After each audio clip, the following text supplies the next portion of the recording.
একদিনে 7 বার বিক্ষোভের মুখে কারা চালালো হামলা? 15 অভিযুক্তের নাম সামনে আনলেন শুভেন্দু। একদিনে 7টি জায়গায় বিক্ষোভ ও হামলার মুখে বিরোধী দলনেতা শুভেন্দু অধিকারী। রবিবার পুজো উদ্বোধনে বেরিয়ে একের পর এক বিক্ষোভের মুখে পড়েন বিজেপি নেতা শুভেন্দু অধিকারী। এই নিয়েই উত্তপ্ত রাজ্য রাজনীতি। শুভেন্দুর বক্তব্য, যেখানে রাজনীতির কোনো প্রশ্ন নেই, হিন্দুদের পুজো উদ্বোধনে গিয়ে কেন বিক্ষোভের মুখোমুখি হতে হবে, এই নিয়েই গতকাল ক্ষোভ প্রকাশ করেছিলেন শুভেন্দু অধিকারী। আর এবার নিজের উপর হামলার ঘটনায় মুখ খুললেন তিনি, সামনে আনলেন হামলাকারীদের পরিচয়ও।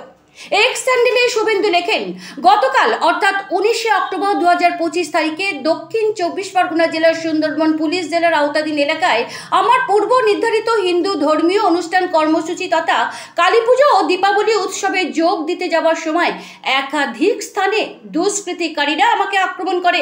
তিনি জানান, কাশীনগর, কুলতলি, খুঁটিবাজার, রায়দিঘি, নবদোকান, কৃষ্ণচন্দ্রপুর এইসব এলাকায় এই অতর্কিত আক্রমণ চালানো হয়।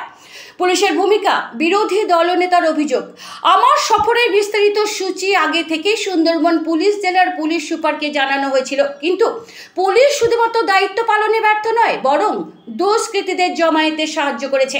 শুভেন্দুর বিস্ফোরক অভিযোগ, শুভেন্দুর দাবি, গতকালের ঘটনা কোনো আকস্মিক গুন্ডামির ঘটনা নয়, এটি শাসক দল তৃণমূল কংগ্রেসের এক মরিয়া ষড়যন্ত্র, যেখানে বেআইনি বাংলাদেশি মুসলিম অনুপ্রবেশকারীদের উস্কানি দিয়ে বিরোধী দলের উপর হামলা চালানোর অস্ত্র হিসেবে ব্যবহার করা হচ্ছে।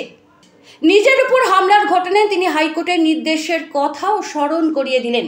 বললেন, মহামান্য কলকাতা হাইকোর্টের নির্দেশে আমার নিরাপত্তা নিশ্চিত করার কথা হয়েছিল, কিন্তু সেই নির্দেশ উপেক্ষা করা হয়েছে। এই নিরাপত্তা ব্যর্থতার সম্পূর্ণ দায় পুলিশের। এর বিরুদ্ধে উপযুক্ত আইনি পদক্ষেপ নেওয়া হবে বলেও জানিয়েছেন শুভেন্দু অধিকারী। তিনি আরও জানান, মোট 15 জন অভিযুক্তের নাম তিনি প্রকাশ করেছেন, যাদের বিরুদ্ধে অভিযোগ এই হামলায় সক্রিয় ভূমিকা নিয়েছে তারা। রাজ্য রাজনীতি এখন তীব্র উত্তেজনায়। এই ঘটনার পরিপ্রেক্ষিতে প্রশাসনের ভূমিকা নিয়ে প্রশ্ন তুলেছে বিজেপি নেতৃত্ব। এই ঘটনায় রাজ্য রাজনীতিতে তৈরি হয়েছে চরম বিতর্ক।